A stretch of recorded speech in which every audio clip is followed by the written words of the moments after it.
On the 20th of August, Angelspit will be performing a live soundtrack to the classic horror movie Nosferatu, and we are performing it live. There's minimal sequences, like a couple of drum sequences, but everything is live. No laptops, nothing pre-recorded. This is live.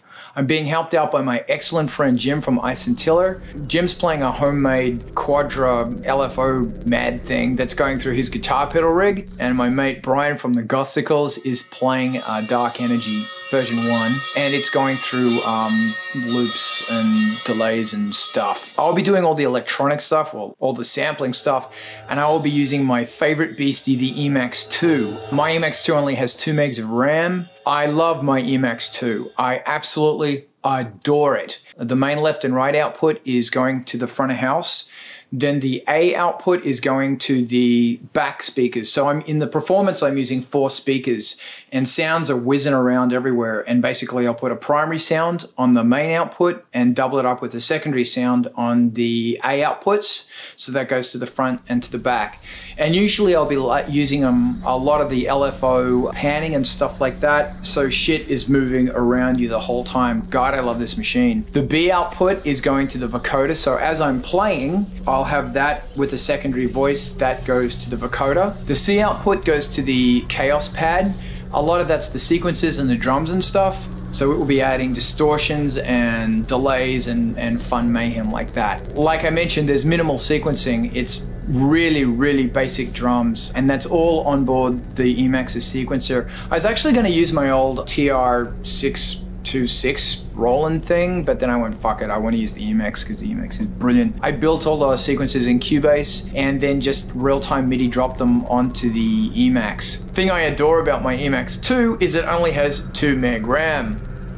2 meg RAM. So what I've had to do is each act in Nosferatu is on a bank, and each bank comes in on a zip disk. I've had to be really finicky with the amount of space that I have, and it's amazing when you only have 2 meg, you will make that last. And this is the really cool thing about a 90s mentality with an old sampler. Because you have a really limited amount of space, you have to think creatively. When you can't do what you want to do, you can only do what the limitations present to you, you think outside the box. It's awesome. Like if you're playing a sound on the EMAX too low and you have to add some shine to it, you might turn up the Q resonance a bit. There's so many cool things you can do on this synth to fake it. So much of that stuff's been lost. This is fun. This is really fun. And plus there's the sound.